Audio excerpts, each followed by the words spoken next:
Okay, fam. So we are in the process of making changes. The Tower talks about unexpected changes, things moving, just moving in a totally different direction as you know, from where something was. This is usually either you making this change happen, or this is a change that's well overdue. But I feel like this is the Page of Swords. So I feel like whatever this was, whatever you were being patient on, you needed more time. You needed to understand something. You needed time to investigate, to get some research done. But the Tower is about the inevitable change. The change is coming in that's going to alter your life in such a big way. Now, with the Five of Cups coming up in the heart of the reading, this may have been a sacrifice in some degree. Maybe you've lost something recently, or maybe there is something that you do miss sometimes, or there was an opportunity that you may have let pass you by. But there's always looking at these three cups here. These three cups here that are looking at the potential running out, the potential of this circumstance. But there's no potential, obviously, for the circumstance if it's ended, if it's gone, if it's done. So I feel like you're not necessarily seeing this as, oh man, woe is me, the situation is over. It's like you guys are taking this opportunity to study, to understand what you've lost, so that way you will never return to it. Okay, so I kind of get that vibe with this. And the reason why I say that is because you're taking the Queen of Wands and the Four of Cups. You're bummed out. Either you're bummed out or unmotivated, or apathetic. The Four of Cups is coming up. And I really feel like for a lot of you guys, you didn't really mind letting this go. Because this is something that you've been through already. You're done with it. You're ready to move on. I think like there's a chapter here that maybe needs to be refreshed sometimes too. With this Tower energy coming up like this, there may be a refreshing energy. And it's coming from what went wrong, what didn't work the first time, and trying to apply a different strategy or different motivation toward it. Now in the past, you have the Six of Coins, y'all. Okay, so I feel like you guys were definitely in the process of balancing things out in your life, getting things in order, working on your dynamic, working on the dynamic in your relationships. And I really feel like for a lot of you guys, this was totally and ultimately having to do with probably receiving, allowing yourself to receive. Some of you guys, this is about, the support in a relationship. If one of you has each other's back, or both of you. The Six of Coins does talk about give and take, but it also talks about weighing the pros and cons, I feel like, too. Not necessarily weighing the pros and cons, I shouldn't say that, but more of like, assessing what you're getting out of the work that you're putting in, right? Weighing the amount of work done versus what you're receiving out of it. And I feel like there was a lot of work here to get that finalized, to get that work done. Some of you guys may have even had someone reach out, to help you. I want to even take a look at this. Why do we have the Six of Coins coming up for Capricorn? Why is the Six of Coins coming up for Capricorn in the past? Okay. High Priestess. Wow.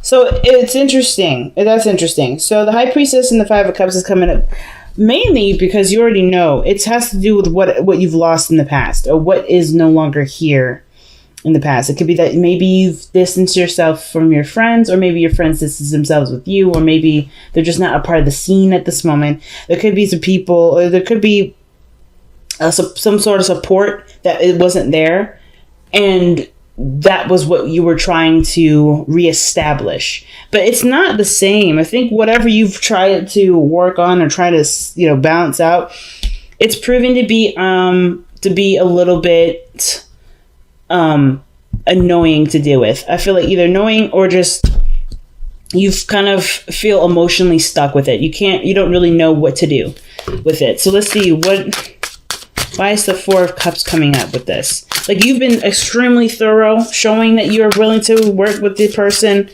But the Four of Cups is saying that as hard as you've tried, you kind of just feel like you're in a dilemma because you're either torn by two sides, or perhaps there's a situation where you just kind of feel like you can't give more than what you have already done.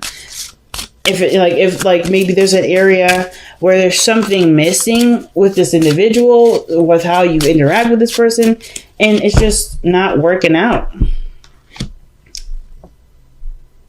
It could be that there's a dream here too that you may be losing hope on.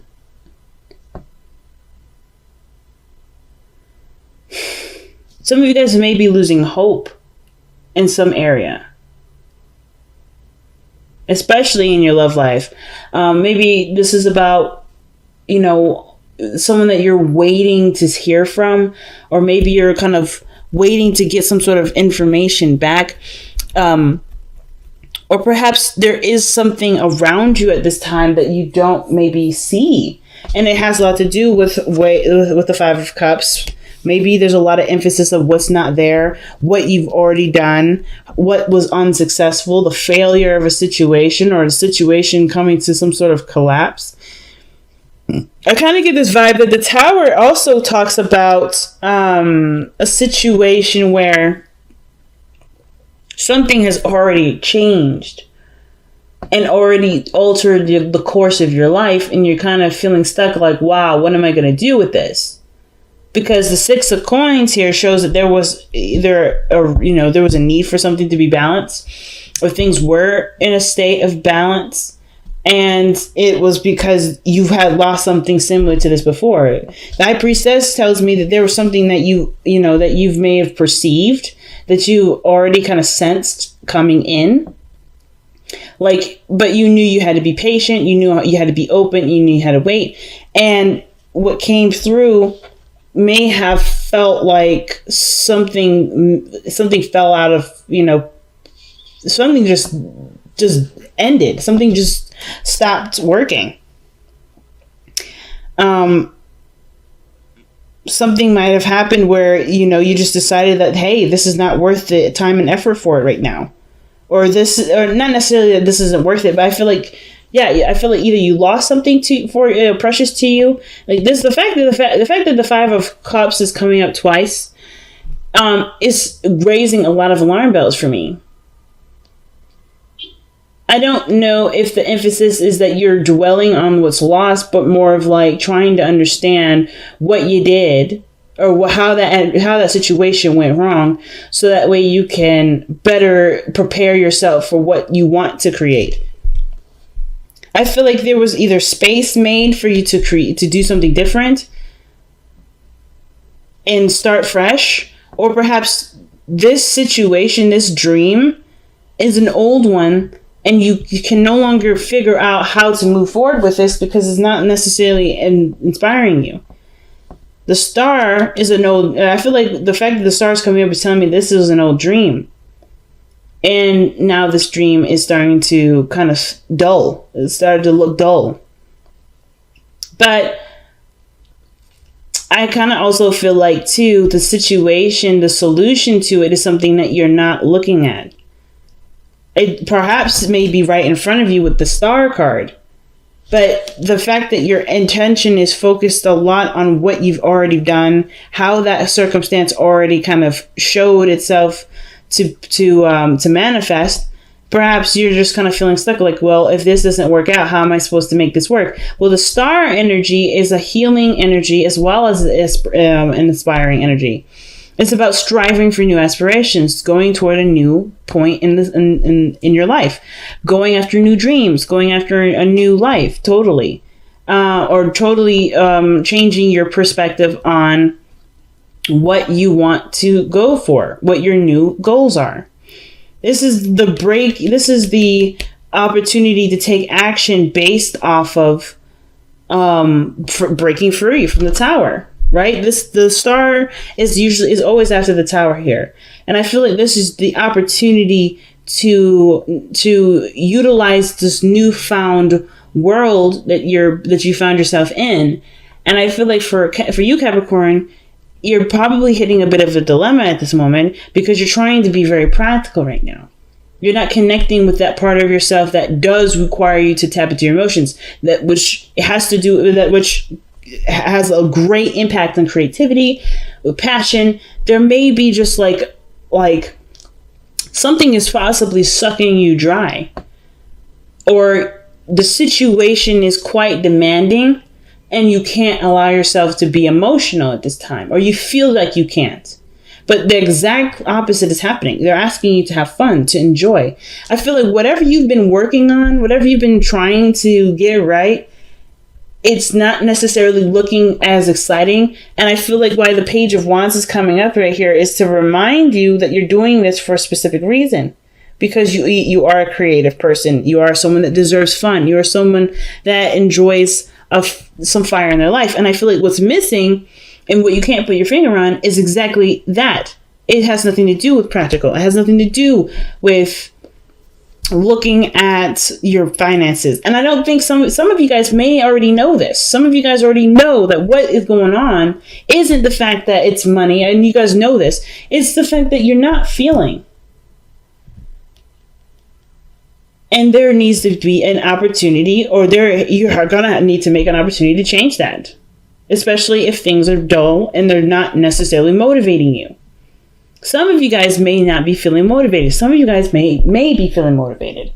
But it all depends on how you see this Five of Cups. Do you see this Five of Cups as some space made to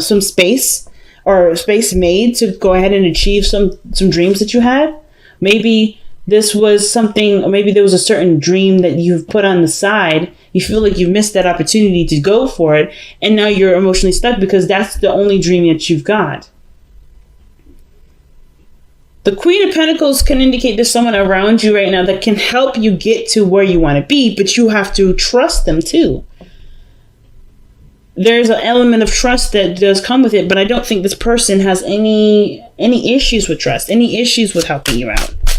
Why is the Queen of Coins coming up in Capricorn's best path to follow? This is someone that you already know. This is someone that you love very deeply, very dearly. They may be at a distance from you.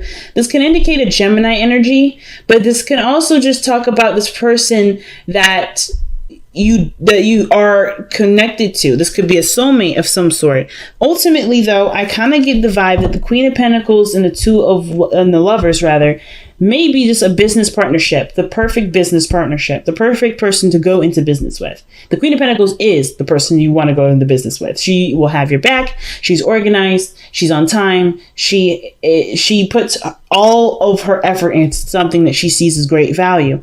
And I feel like she sees either a great value in you or the great value in the relationship, or she sees that there's great abundance that can be manifested by working together. But there's either distance or some sort of, I don't think there's disconnection, but I feel like there may be a feeling of strong, there may be something magnetic between you two. But it's just the convincing portion of this is the hardest part. Is the acceptance of what you love. Now, Capricorn, you can come up as the Queen of Pentacles sometimes. You don't have to be a female. It could be anybody. It could be a male or a female. It doesn't matter. It could be that you're trying to decide practically what you love is, if what you love is worth pursuing. If what you love is worth being authentic in. Maybe you lost hope in a certain dream that you do love. Maybe the love reading that's coming up in here has nothing to do with another person. It has strictly to do with who you are and what you love to put out to the world. I don't know if I don't think you guys are necessarily feeling defeated. I mean, I feel like maybe some of you may be feeling like, wow, this is so much that kind of fell through my grasp. But there is space to do something way differently in a way that you probably haven't noticed or seen. Now let's see why you have the Two of Coins in your future. Wow, you had Temperance earlier. I love it. So right now, Capricorn, I honestly feel like the situation, the Five of Cups and all that, I feel like as much work as you've been putting in or trying, like, you noticed that the situation wasn't balanced properly. Whatever this was here, it wasn't balanced very well. You tried your best with it, and you did the best you could. You put your heart and soul into it, which is why this is so crushing, because this was a part of you that hasn't been seen, that hasn't really been noticed, and this is a part of you that you're quite aware of, that you want to express, perhaps. And as much as you've tried to physically manifest this into existence, it may have had some sort of hiccups and fallen through. But that was not the end of this situation. Same with this card here. Both of these two here are telling you that the journey isn't over for what you want to do. Where you're trying to go isn't the end of it, but how you've been approaching it, with the perspective in which you've been approaching it, with the attitude that you've been approaching it, the energy that you've been approaching it, it may need some tweaking. Not that it's bad, not that you're doing something wrong. Something needs to be tweaked. And I feel like the much detail that you pay attention to things, as hard as you try to figure out what's going on, you may be feeling like you're hitting a wall. But that wall may be that you're not connecting with your emotions, because in this area here, you're very much in depth with your emotions, which is why the Five of Cups hurt so badly. Why the loss hit you so hard is because you allowed yourself to feel deeply about what you wanted. That's not a weakness. It is not a weakness. It's your strength. And you're trying to figure out, well, how can you move forward? How can you perhaps grow? How can you unstick yourself and enjoy what you love to do? And it starts by following your heart, following your aspirations. What is your heart calling out to you? You can't, you can't just go through it in a practical manner. Some of you guys may be legitimately trying to just figure out a way to completely detach emotionally from your work so you can get it done. I feel like there's an aspect of this situation where it's super boring. That's like right now is helping you to figure out the rhythm in which something needs to go, or the pattern in which something needs to go, so that way you can still be immersed in your emotions, and you can do, and you have the follow through there, that you can go forth. You just need the inspiration right now. The Page of Wands is coming up saying, hey, you need something that gets you started, that gets you hyped, that gets you, pumped up and ready to go. You know what I'm saying? Something that's going to get you feeling outside of the box, or not necessarily outside the box, but just inspiring you to take action again. Because it looks like how you went about it kind of maybe shattered those dreams a little bit, maybe hit you in the gut. But nothing that you did was wrong. It may have to do with the organization of it, the way, the strategy to go about doing it, and choosing. You will never have to choose what you love. It's all about. Then it would only be about maintaining and processing what you love in a way that will continue to fulfill you and who you are, and get things done in the way that you don't have to worry about something coming unlatched or going unhandled and making a mess of things. So with your hopes and fears coming up here is the Fountain. This energy here is literally being. I feel like you guys want to be yourself without compromise. I feel like you don't want to put necessarily extreme effort into something that really doesn't represent you. You want to at least put work towards something that does represent you. And the only time the only way you're going to be able to go out there or just working on manifesting, you're not allowing the past to continue to kick you into the dirt. Right now, things may not be the most clear, and it's maybe because there's a lot of what you're looking at that you do have that you can use, but it's not applied at this moment, because this situation has been quite devastating for some of you. But the High Priestess in your outcome is saying that you already know what to do and how to do it, and it's not necessarily about when to do it, because timing is an opportunity to procrastinate. Time is now. Time is not truly a vessel of which can be measured. It can be already done. it just, I feel like for some of you, it has to do with accepting what is, allowing yourself to make those moves, freeing yourself from a certain perspective of how something should go or how something had went. You have every opportunity to change and learn from the mistakes that were made, from the losses that had come of some sort of circumstance. You know how to handle it. You know how to be happy. You know how to make this a success. And it's about trusting yourself. And I don't think that this has anything to do with, oh, I failed and I messed up. It's about trusting yourself to try again. I feel like you, in a way, some of you guys may have felt like you've broken your own heart with this. But you didn't. You just showed yourself what may need to be done differently. It is not your fault, and that everything can be altered. You just have to start again. You have to break yourself out of the rut of, oh, you know, man, this is not how I expected it to go down. And truly go after what you want and not compromise.